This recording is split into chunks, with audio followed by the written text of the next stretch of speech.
Council megulu city tino miworo gi magi keyboard lieli la konykome ya machon pilwak maigulu municipality karecha man mego Pauline Lukwayi wabikel report man kimoken mapol matut tini yup milo kange mochwiny ento kongo chake neno wiye madir ken motim kaneno dika udiwa neno kombeti korke kore weny kany ki Wan Luo TV.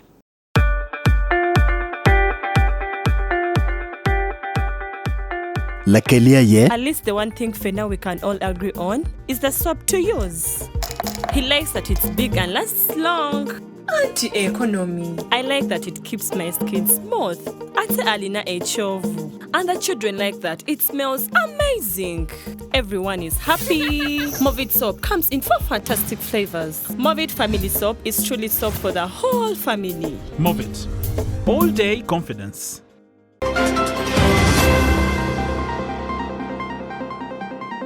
Council megulu city tine gumi awar gi magi kibola konykome ya machon megulu municipality karecha lieli mego Pauline Lukwayi. Eri mapol magitiya pat municipality mergongo kwa kali magotiyo kwere me UPE me wilo peny kiwoho. Tit melobo Uganda tino karingol mo yomichuna nyoli Uganda ne mono popor ki kot pamony me pido ikum chibilian. Amore dore tin tia bit ninda perde ku ya chel medremi ya chel ni mwaka alibro pirwa bichan ya Sunday ya Akumu wanen ka chel kombete.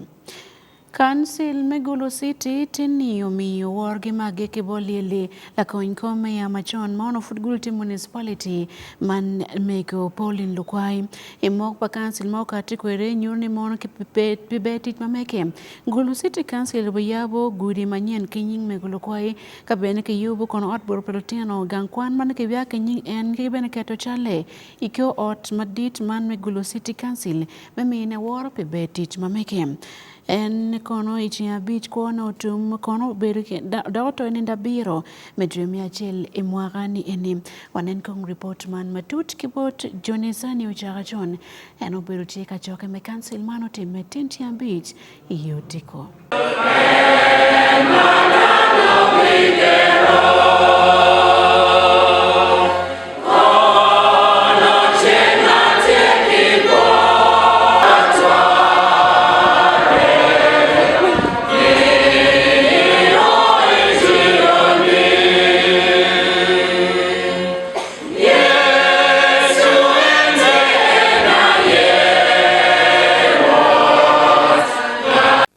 Ikin jem makimoro aye machel me yopo odbur palutena nyera e gangkwan mo achel e gulu city wa yo ka achel kiketu chele e ot me council me gulu city. Florence Lalam la council angwen ma aki pajila road division e gulu city ulegoni me popi megu Pauline Lukwayi umiero gulu city council ukwany la tiena chel ma uti upeny mabe me chulune ni uwai sini angwen. In memory of the late, we go to Pakwelo P7 school since results were just released recently and pick just one best girl from that school in her memory. This council is able to educate that girl. Our mother dropped out because of school fees at senior 1. What about we pick a girl as Gulu City Council in the school where she studied, Pakwelo P7, and educate her as City Council in memory of our mama here. Madam Speaker, this would help us to lift up the girl child, which our mother has also been working hard towards as a mother, and also to do away with the dropping of girls out of school. This would be a good remedy for us to start from, Madam Speaker. I would like to propose. Thank you. George Labeja mea machon megulu municipality ma ena yochi mo megu Lukwayi charo la lupkore upako megune ni uberu utera dokoti yuma tek me ilu acholi. We serve so hardly so that our region, Achacholi region, is proud. So that people stop disrespecting this region of Acholi land.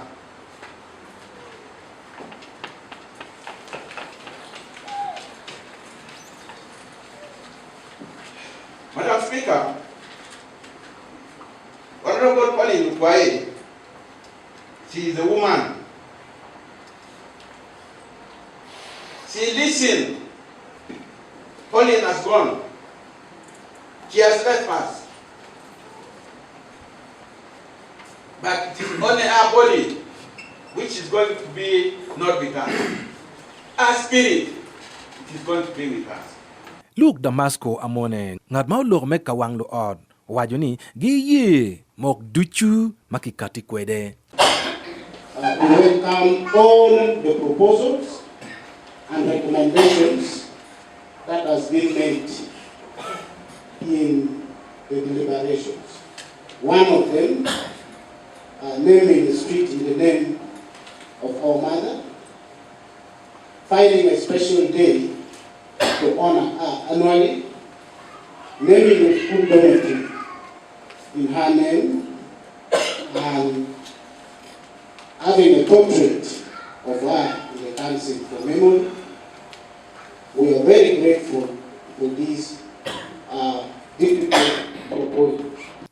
Mego obedo ngat mauno mar biashara doko ilo Romedon Lobo Igulu City kanya tiki la did mayor Megulu City Alfred Ukwa. Our vision and hard work have left an indelible mark on our city, and her contribution to full growth and development will forever be remembered. Madam Speaker, beyond our official role, Honorable Pauline was a remarkable businesswoman. I remember selling with her together at Cheltenham Market. Her entrepreneurial spirit and keen business acumen were admired by many. She was a driving force in the local economy, creating opportunities and inspiring others to pursue their dreams with passion and determination. Kadung Bishop Machont Maweti Chalanendo, me Diocese of Northern Uganda, Johnson Kakumba Kachel Kifika, me Christchurch Paris Igulu City, Reverend Canon Otuniel, Okot La Pauline,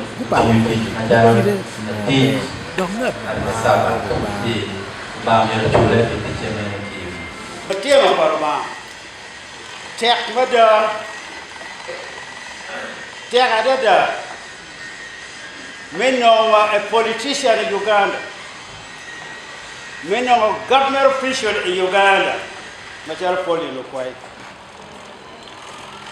Watiki politician maduong, watiki government official maduong. Eto ginoga dada, Maternal Pauline Lukwayi. Pauline Lukwayi, kati kendicha, ti danki wak. Teach makana yumir kuti kwanyarwo me politik kwanyarwo me tijaga mete bayo rome gikki de gora desa Mego Pauline Lukwayi eno beru la member me UPC dotiyu mater me ilu rome gulu me doko city dokni oberu la wat madano mapol mare ke biru ene gange matie ikirombe iba dege la yivi division igulu city ichia bichiel Wan Luo TV, Johnny Sani Ochakachon, Igulu City.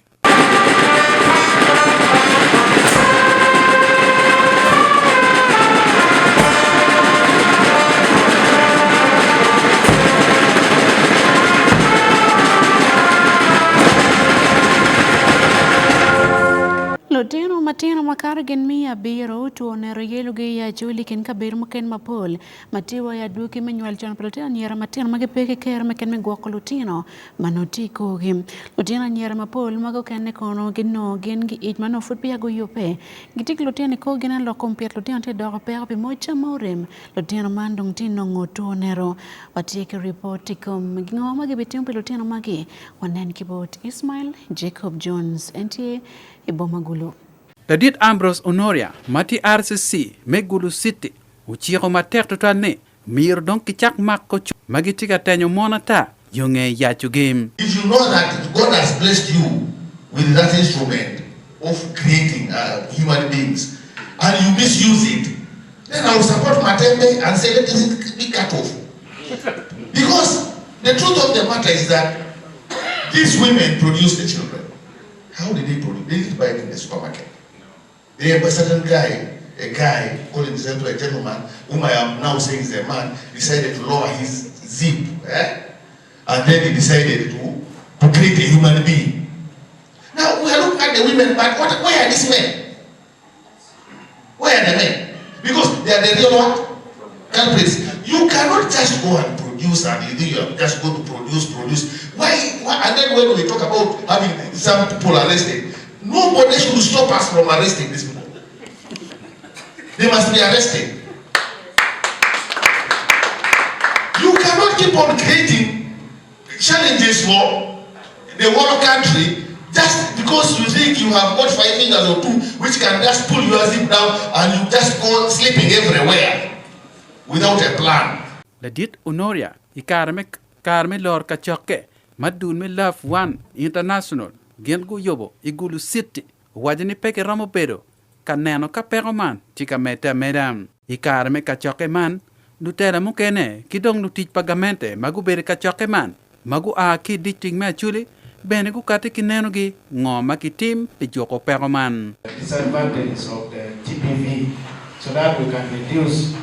Because when the mother is alone with the child, of course, such a single mother will not be settled and will not be having enough to feed the family. Realistic forgiveness is seen when the children, the orphans, are brought here and they are taken back home when they are very healthy. Mere vegetables that your child is coming to feed on vegetables from here. You need to talk to our people. You need to change their minds. And I think you need to teach them so much on diet balancing. The most important aspect that we need to focus on, as my probation officer stated, is a sustainability strategy. That requires you to come in partnership with the relevant stakeholders on the ground. The local government institutions, the partners, development partners who support indirectly, because apparently you're only dwelling on the symptoms. Kitung Chel, Douglas Peter Okelo, Woncom LC5 Memorial District, Wajuki Wan Luo TV, Ngoma District man tika timone, medwa ko pero man chen. Ngote nani, or kia chela chel, bel kicham, winye marach maliek, nike yu por botwa yu Memorial District. So we are company matia loki, mera waji, ni olo aloka tie, machalo Memorial District. Gin madong wadong kere miti mune, ene michono, la tij mamekwa, mawaluan a nutritionist. Mirwa cho, okipal, la logi el center me angwen, kachiel ki el centers me adek wapar tujumati Memorial District, ako ko min ungej, fony, wapar mamete tuju. Center man dong guber ki kara, me konyo lutiano magen kitika kwa kinero, aliba ngwen, mia bichel ka pabia ngwen, kadong kitia ko dwa gichen, bod lu nyodo game, Jennifer Okera, director me Love One International, Ilobo Uganda, wado ni Paul Palutino, magen gigamo ge, Pole gi aki bod lutiana nyera, manongu ngonywa loko chon. Konyo gi kigang, weleti madwa dida, mawa rehabilitating case center ki ken dong ti aliba dek, kimia bungwen, ki piera bier wia bungwen. Mawa gamu gi kigang, mawa konyo gi kigang, mawa assessing pi malnutrition, ti wali piera dek wia rio, madong watimu imwa beach mukara ngej. Love One konyo lutino eni mano pigi tigi kero, ki gufu, me nong kon, me oriat, maluka ki goro, nyogwak pe pakero ma aki bolu nyorigi. Lutino eni ki statistics ma mekwa nyoroni polgi, tie lutino, mano lunyorigi wekogio, bot mege madon. Bolgi beno wanoni pole lutino mano kinywalogi ma mege gifutino. Malope kilok pa Okera, mukene tika bien machala duki me poke, ikin la choki daro, tim mi kuru mai ot, kidong bene chan ma tima tektuan, ikin mukene. Ila. Pole, kama cases mi kuru ti iye, kama cases kama cham nok iye, kama champe kachek, kama dano tika ngwech. Pole, cases min tuo nero, ile malo. Cases mi tuo polotino ile malo, piano guak mati, malotino tika none, ki bolu nyuro no pere. Uwerete nini, areas mati border ni. areas kama fu madon pe katime ye tuo nero yile mala dida area mukene mo anoye tuo nero mala dida ti area mizombo meno kenyu dang magorej keken Gulu ka chel ki Moro district ko me tuo nero ikin lo tieno matino mamak gu chake jerme o abich no bero pol tutan ento do tiako dako piny lo tela magu bero tie ka choke man dongu tiako dongo duo na miro ki kat tiki yo me joko peko man kit machalo dun me love one international karamo dongi biki ko tij game Ismail Jacob Jones be Wan Luo television Igulu City. Ilogang'e mukene ke kwara lera obo wiro Henry Godfrey Kenyera ma oywe kinying na biachara makilwoni kaka nyero obero rot bajume kaka alero kaka nyero bole kaka wone man lili rot Jackson ne Jacob Akoba Opobo Mario ma eno obero rot ma ler ka oto wakidwe me adek imwaga alibario kipiero wi adek uyero kaka nyero obutime chochoke malupe kilokwa Prime Minister meke kwara lero kabero matino ya district Ken mano kati kwere ichi ade keneno dwe piru bungwen wa dima achel ikar mala wiruoti me achole man rot David nena chana Mario otiara Akumu Elieli Parot Jackson Jacob Akoba Opobo Mario ento wanen report man kibod Jackson Kitara ikomwiro kakanyero midogo rot pajo alero Sals Komakech Prime Minister ke kwaro alero otero lokman Menyo rotwa mama ali bari opero der ma bichi ma okane ene kirme ye ruot aten parot ene beru ruot e kon kemi sa kenyare en Godfrey ma wot parot ko me ma okere nyim council parodi ko kwero beru ruot ober ki gum fina tamne li ene kadiri ker ye ene ke ramo balo programme me beru e teach ma meje ento ke tama o mine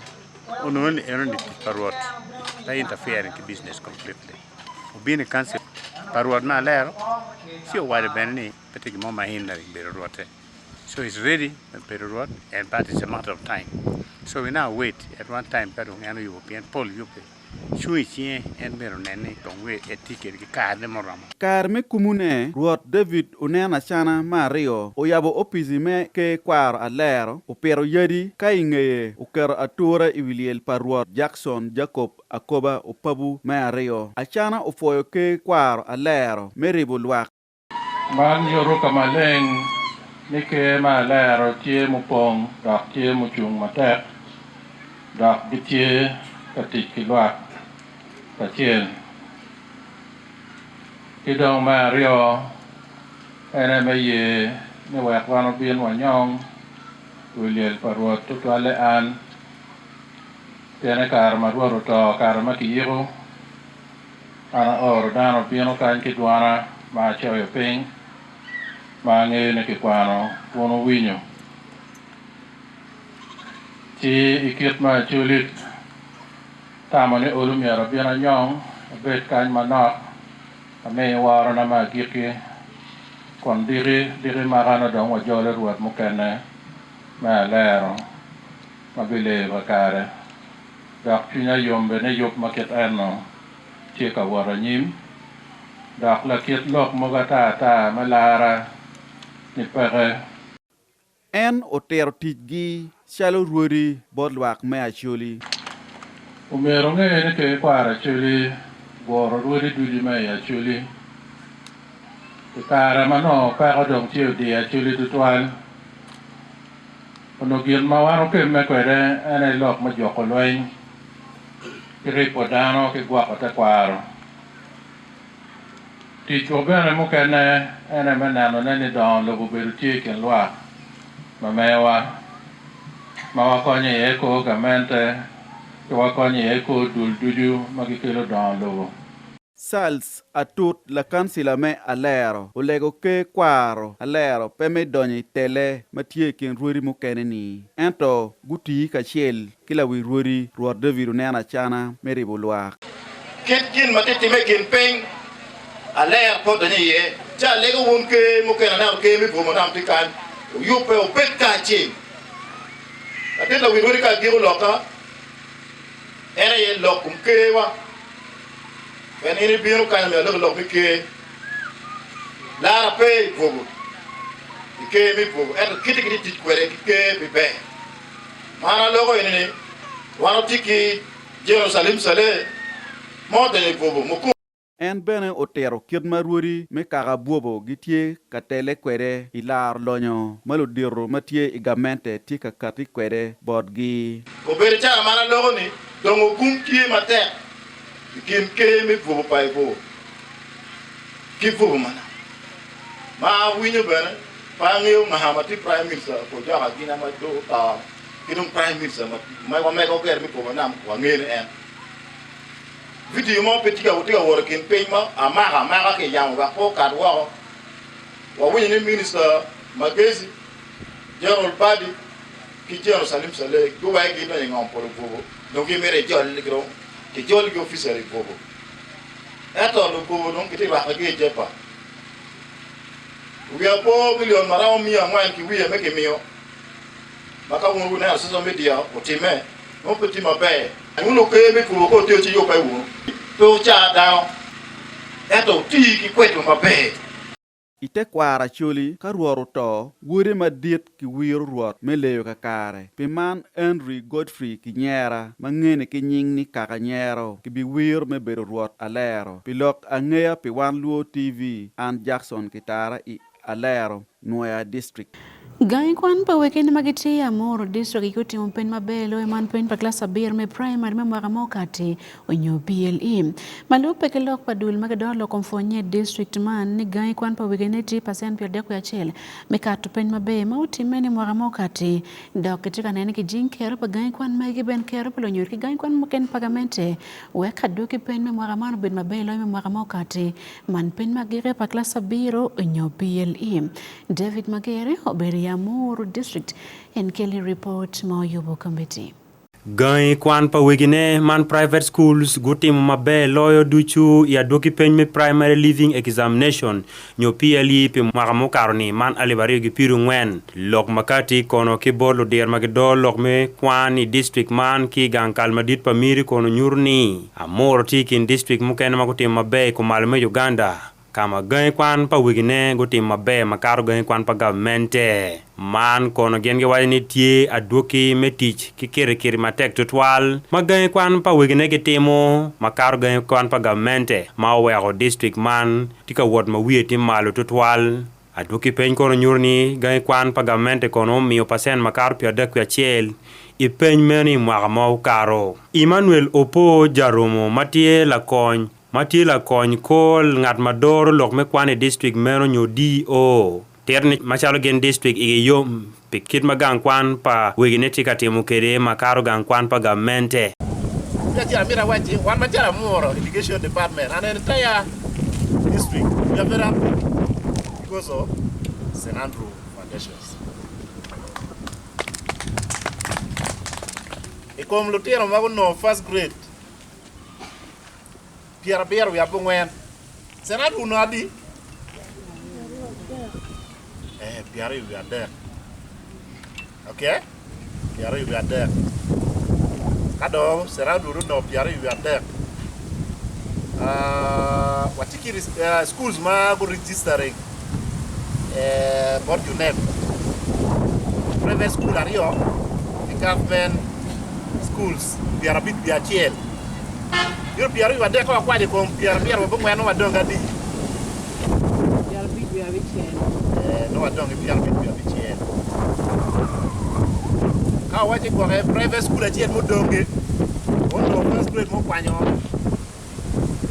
okay ya mata private school ten de mo kwanyo yo gambe school ara wo ko no mi ko kera chi no kere ko eno pako kono St. Andrew Molly Foundation Nursery Primary School pe jwaro pen matek imwa mo karo St. Andrew Molly Foundation tiati matek meilo ya mo Wan Majalo Education Department waketika releasing pen ina wana bero kuma yo bero dero po dane o bero office gi darlingo okay ngabe darling Kere mera kwa tukine. Okay? Yeah, darling, pero jaltipe. Brenda Lydia Alaruke, Mati Vice Chairperson Board of Trustees, Megan Kwan me St. Andrew Molly, Nursery Primary School, Fuoyo lunyodo lutino kwan ki lufonye petute matek mekero nying amor malo. You made us proud. When you look into the newspaper, you see where Amuro is located. You see St. Andrew Mollis Foundation as #1, then followed by other schools. Even the schools that are following us, we are even not shy to talk about it, because the pupils that passed from there were at one point in time our pupils here at St. Andrew Mollis Foundation. So we are even still grateful that even though they left us here, where they went, they are performing very well because the foundation was strong. Alice aloyo tila nyura chiel ma en kon latien no penye ki gang kwan meno tero kit magiyele kwede menen latien ma mego jwaro peny meno ma tek tutwal. Kita nyakala make lonye na be enjo chako na so be kan konya na kapisa ber ka to be be yor bana ko ma ta gara da ber ni ma charo da ka do ine me yaro ni la tin kwa ma yele me la tema yele ber ka ko ponye ber close dim wengo ko chok me la tema no pa.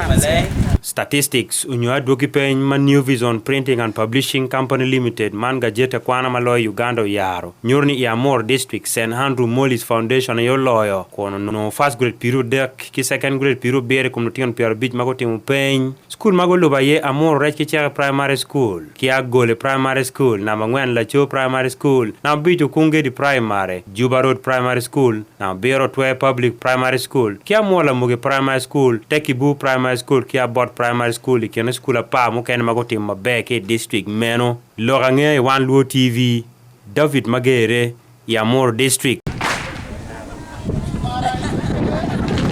Again, mo ken mamako lo komfonye idi megai kwan primary makiti ya Patch municipality omiar kungo ko le me UPE magotiu ken mo wilo pen makwilo ke woko pelotino kwan mameki rok chamano bien malope kon ken yang ne mon lo fuen mapol ke ir mamegotiu kon ke le man ma no perwate yo mer kiti kwere ni ko wilo ke le ki pen ma ake woko wek yo pelotino kwan ge metimo pen and gamente wene mon mano bero balu chente piene mon gamente meyo chente metimo pen kitman Pomer ke wilda ke worom Moses Otimong Matila di town clerk me Patch municipality ayo tero matuti kam lokman karma yardu ke pen paltian kwan me PLE man pia Patch municipality wanen lokman kibo just paigwel entila George Wan Luo TV. Ber me yotino primary me kwana skula me ber magamente ber timo penya ma wila ho wa tala ma Patch municipal mo hotam me kwanyo tel ko ikomo edi ame tiati yuti man ya Patch municipality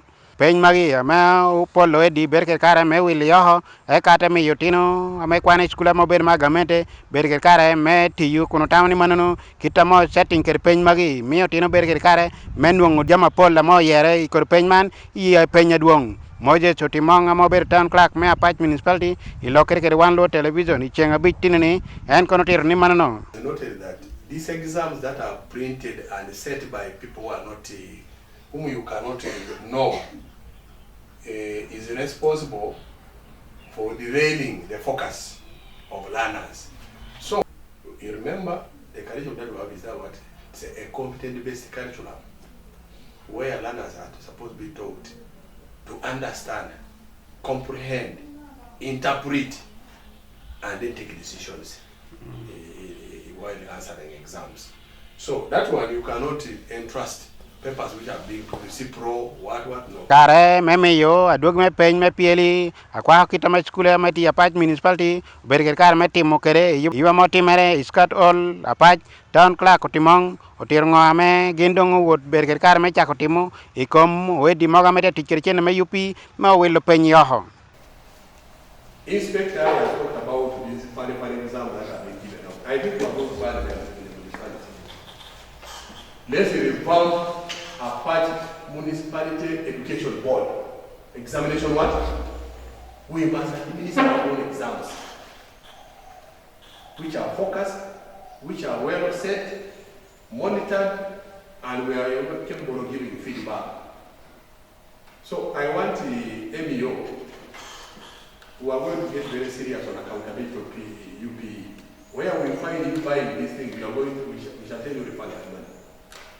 ya dogi me peny me pieli mohakarni ya paj municipal loro kaname otine pier bichel tenungo grade machel otine mi dek pier borwe bongwen tenungo division 2 tine mi chel pier bichel ngwen division ma dek eka tine pier borwe bor tenungo yu kuna dek keken ena pedongo bino timo peny Andrew Odongo mobera iri ma paj primary school kede Jojo Pio mobera iri ma paj model primary school gen kon ber kar me yaro kita me school gi ber kar me timo i penya mo karni eka ko jomo penyere bino tina rio amono first grade anatina motima ber uno totora gera boro eka ngata lobe dang teno ngapara rio and generally rio ne dishu bera wobe eka second grade one bino tina around pier when we are bero third grade no tina para bichel eka fourth grade no ja bero o tina rio bino no yu tina rio mo no yu ni obedo tina me the all of second term and third term gen po dogo de school ya dogi penya me otimere mo hakar mo hatu tumia rie piere wangwen wano beri kare me choyo tiro piere bichiel nono ko tino piere bichiel nono ni piere de hono division 1 piere de ko no division 2 wando po beri kare me no division 3 is also berka division 1 division 2 Oten kwan mau kono mau ber kar me lo kere Wan Luo television yonge gini ber kar me neno adugi me pengi yi penya ma duga chichoki gen kono ber kar me tito ngo ma konyi teme yi kato peny magi tamni kwan bu kere ber serious ka point ya class no mia karo pen kele adugi peny anuo abongwen aggregate 9 gino mi wati maber kitu beru pi yellow point wa tirelessly day and night pien gin nu tia chohuru chunwa me yela tek tutwa me nuongo gina be me we anyimwara beda be result dwogo adwoga be I got a first grade gino mo konya tek me ya no first grade bedu ponya beshe me wano tikede uponya ame konya yo pepari weather ibeda tin kwana me pay bedu slow learner your fast learner gin konya yo pi Wan Luo television Jaspegwel ya paj municipality Engol matino bergen ma piere tek bot anyuel ma Uganda kibilo bakulu la ngol kop madit palobo Uganda man Alfonso Windolo chiga moyo ngol ni mono pidi kom chibilian inyim kot pa mo nyitie toro to er dokmano merge ko chot mando kelo yumtin mapol bot anyuel gan mapol man gatia ko ona tin ke chungi weng ni angoma botime kar man ngol kop madon palo man ko bero pinyi Kampala ento wanen kong matut ma akibola George pa Wan Luo TV Supreme Court me Uganda ojogo court pamon piro ikom civilian. These people do not have the training to be judicial officers. Langol kop madit Justice Owen Dolo o tierni chik pepore totale section mia chilka par bero man pa UPDF Act ma wachi civilian mo ke ken ma kibinoni eno ro nyote ki jimi pamon kibi kati kweda tieti kon kitero inyim kot pamon eto en wachi malupe ki chik palobo man eni piti kakare. The benefit of various authorities and instruments enunciating the law on the issue of independence and impartiality of courts-martial, I have examined the structure and procedure of the courts-martial in Uganda to assess how they fare in this regard. I have found as follows: A, legal qualification. Currently, the General Court-Martial, Division Court-Martial, and even the UDCs and STS as tribunals exercising judicial power have no legally qualified personnel on their corner. Yet their jurisdiction is not limited only to disciplinary breaches, but extends to crimes or offenses that are also triable by the civil courts. This includes serious offenses that attract carceral sentence of over 6 months and the death penalty as well. These untrained persons can issue decisions on questions of law and facts. Go back to the example I gave. You take me to the theater in Monaco. I don't know the difference between a kidney and deliver this appropriate matter. Gungolo kun benago miyo roko chani koko weng mafutie ka winye ite kot pamony miro ke nene ki dwako chen inyim kot pa civilian chot. I therefore reach the conclusion that the provisions of the law governing the courts martial do not guarantee their independence or impartiality. E. Convening authority and prosecuting authority. Any law where there is no provision for the right to appeal to the Supreme Court for a person who, upon trial and conviction, is liable to suffer the penalty of death is inimical to the right to a fair hearing. Hence, it contravenes Articles 22(1), 21, 28, and 44C of the Constitution. Having regard to what I have discussed above on this issue, in the light of the rights to a fair trial enshrined in our Constitution, I am therefore in full concurrence with the Constitutional Court in this regard, and accordingly ground to the appeal fails. Ngol mano bino malupe ki koko ma ki kate kwere kum kot madir ki beno a ki bot ludul palo pirida ma pat man Uganda Law Society ki jomo kene mangeyo chik konge wachi pira tek total ni miro ke wo tuero panywale Uganda pimitero gi inyim kot pamony kono gente civilian. The 1995 Constitution under Article 2010B limits the jurisdiction that Parliament may confer on any military court to only matters falling within the sphere of discipline and removal of members of the UPDF. This implies that the nature of cases that may be tried by the military courts are limited to disciplinary offences committed by members of the UPDF, and the nature of punishment that can be imposed for such offences is limited to the disciplinary sanctions, which are also provided, which are dismissal with disgrace, reduction in rank, forfeiture of seniority, suspension, severe reprimand, and caution. Kokoman ko kwa winye miachel karamala chung li ot moko chik pilwak minakawa maiko kabazing ruka okate kwere mwagalibario ke apara chel kun en kwero piru pa civilian inyim kot pamony man eni ikarma ki biru ka piru ikum en ki kome kun ki mage ka ki bole jela ki terati way general court martial imakindie koko biru ka katima tek total kuna nyena bono biru tie makoko tie ni Chief Justice peti ka tiyu tij mamege pingo en ki dok tij mamege yeni kot pamony miro bet ka temo civilian mano wego Chief Justice kitim mamege geno kati kaneno kit makramo tieko kwere Lokman moko katitina tieti kun Chief Justice Alphonse Owindolo ayeo kemuyo ikine bene obedo Justice Faith Moda, Elizabeth Musoke, Catherine Bamugemereirwe, Monica Mogenyi, Mike Chibita, Kapasi Tuhaise.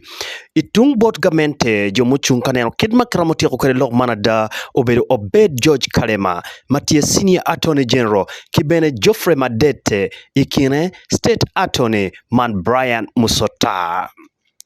Pilonge muchunyi Wan Luo TV, Pat Robert Larube. Again, mokene mokat ki Kampala yani maono kinoni dunmalo ye Uganda ma Electoral Commission tikin ne janga menta par bichil mape ko tiyu kili mabe malima ke miye botkin imwaga li mautum idumia bichil imwaga alibario piru wangwen malupe ke report pa Auditor General mokat ko retin bot ot moko check melobo Uganda mani committee mnalo komling betieto ko lima kon ko kaniti mapol umerjume ke diki ngok chilling billion makaro piario ikom jim ken mapol Yup, any comtikilim pagamente, ikin yo mogen mapol megwakole mamochorne annual Uganda, yegi onyonim. Fred Kajubi, Kelly Reportman, ki Parliament. Waki office pa Auditor General Tatela pa Auditor General Nkikome Edward Akol, tinagorwate ki MPs magatite committee manala komteto ko titkilim. Mengi report mamegi pimwagali mautum, alibero piru adeka libero piru ngan makayaro ya chake memwagani ene.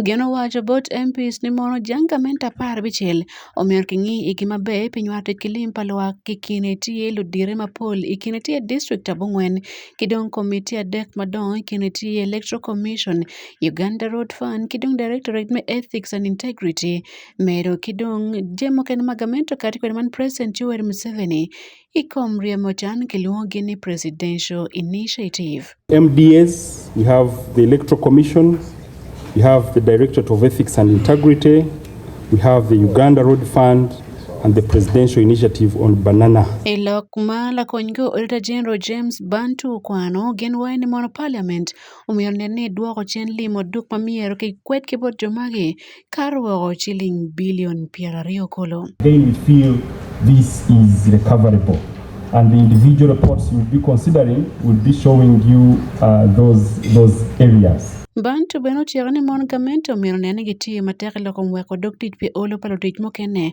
magi weko mano mwake fut pi ya bene onyo bene pe karo pier ngwen ya bich weko gamento chulu pension pi karo malach mano nyuaro tich kilim palwak magi bolu ki waki muchoro miro gitiyo kwere itimo jemo kene. 57 were verified and included in the determination of the entity's pension and gratuity estimates.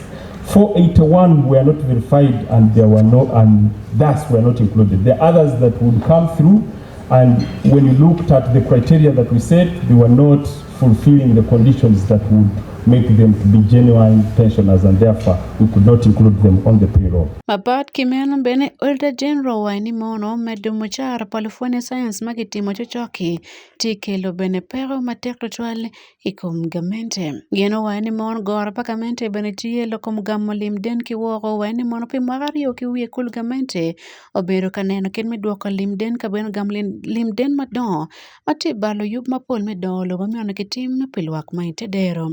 In that table, I think it is for all the stakeholders, including Parliament, to relook into the areas that you follow, in the issues that are normally raised, the issues that are curtailing the quick turnaround of these requests that come through, so that we have that issue mitigated. Karibet kumano MPs go waini mono office pa Auditor General pochung piere kene gijipa ino bene pingo kwed mapole tia ikom gamente onyoki timo ikom rukta pagamente maikati kwere ikari mo karangech. Better because if you provide the loan matrix, the time payment, the grace period, so it is better to help the government by also indicating the loan, the interest. This interest will help because corruption starts on the lobbying, those ones who go to give the government the money. Mokene wani mono iwange dok AG utimaji mapigi tego manyuene mono karakar gubera kerto kona kira mateklo twal ikom lubo ko limpalwak. Pelorange mochwiny Wan Luo television Fred Kajubi ki parliament.